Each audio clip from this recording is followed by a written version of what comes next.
So you got an interview. Before the interview, you did your research, you did your practice, you got your basics down.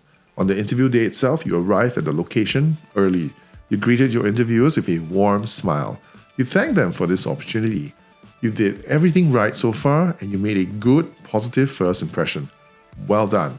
But it's only the beginning. You've still got the rest of the interview to go through, so plenty of time to mess it up. Jokes aside, in this video, I'm not going to cover specific interview questions like tell me your greatest weakness or what would your former bosses say about you. I'll cover those in a future video. Instead, in this video, I'm going to talk about how you should conduct yourself during a job interview. Because what you don't say is just as important, if not more important, than what you do say. Eye contact is a key part of non-verbal communication. When you do it right, it helps to build trust and confidence in you and what you're saying. So, make sure to maintain eye contact, but don't stare. I'll admit, it's a fine line. I found that what works for me is to apply an 80-20 rule when it comes to eye contact. 80% of the time, I have my eyes locked on the interviewer's eyes or a part of their face that makes it look like I'm looking at their face. For example, their eyebrows or their nose. And as I speak, 20% of the time I alternate my eye contact by either thoughtfully looking to the side or slightly downwards, like so, before looking back up and locking on the eye contact again. And if you are being interviewed by a panel, and even if you are responding to a question that came from one of them but not the others, make sure that during your answer, again, apply the 80-20 rule. Spend about 80% of your eye contact on the person who asked the question, but alternate about 20% of your eye contact to the others on the panel. I did that myself in a recent interview, and personally I thought it helped me to connect with the other interviewers. That they didn't feel left out even when I was giving my response to the interviewer who asked the question in the first place. If it helps, I was offered the job, and I do believe that managing this aspect of maintaining eye contact reasonably well contributed to my chances of securing the job offer. Genuine positivity and enthusiasm can be infectious. Most people are naturally drawn to others who are full of energy and give off positive vibes. And so it is during the interview. Bringing an upbeat attitude and sounding engaged and excited will go a long way to helping you connect with your interviewers. If you're an extrovert, this will most likely come naturally to you because, hey, it's already part of your personality. The thing you want to look out for in this case is to not go overboard with it, especially if your interviewers are the introverted type. You'll want to at least be a bit more enthusiastic and energetic than your interviewers, but not excessively so to the point that it becomes a turn-off.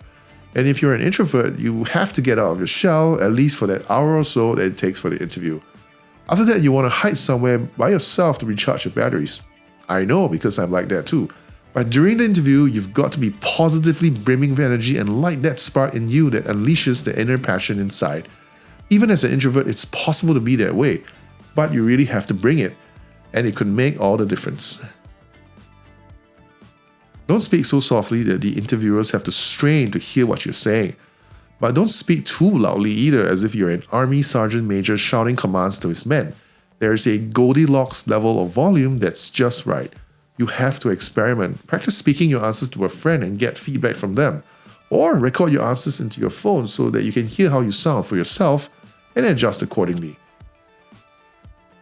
When it comes to your tone of voice, be mindful not to come across as arrogant or rude. Sometimes you might know better about certain technical details than the interviewers, but you want to say it in a way that subtly lets them know that you know your stuff, but not in a way that makes them feel like you're dissing them for not knowing something that's obvious to you. Don't fidget or shift in your seat too much. At best, it makes people think you're nervous, which is not great if they're looking for someone with a calm, composed type of character. And at worst, it might make people not trust what you say because they might take all that fidgeting and shifting as a sign that you're lying. Don't slouch. Sit up straight with your shoulders slightly back, but not too rigid as if you're in the military. Having good posture helps, not just in terms of subtly creating a positive impression in your interviewers, but also the right posture can help with your delivery, enabling you to enunciate and articulate your words better. Hand gestures. What I found is that no hand gestures is okay, a little bit is also okay, but too much can be distracting. I once went for an interview at a financial services firm. This was when I was a lot younger and still figuring out what I wanted to do in my career. During the interview, I must have been gesturing a little bit too wildly because I noticed my interviewer's eyes looking up from his notepad and looking at my animated hands with a slightly disapproving expression. Ultimately, I don't think it was a deal breaker because I did get a follow-up call for a second interview. But it's probably best to be a bit restrained with your hand gestures if you absolutely must do them when you're trying to make a point. Shaking legs. I did that a lot myself when I was younger, but fortunately I managed to phase that out. But I noticed that some working adults are still doing it now when they're bored or restless or anxious, and you'll be surprised, not just the guys. You'll definitely want to avoid doing that during an interview.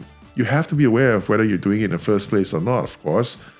For one thing, if you're close to the table, even if your legs can't be seen, by shaking your leg, you might be inadvertently shaking the table too. And if they notice you shaking your leg, that probably is something that would be a minor negative point against you.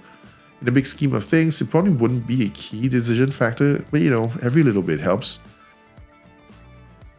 On that note, other nervous habits like curling your hair or scratching your head, from now on, try to take notice of these things that you do without realizing them.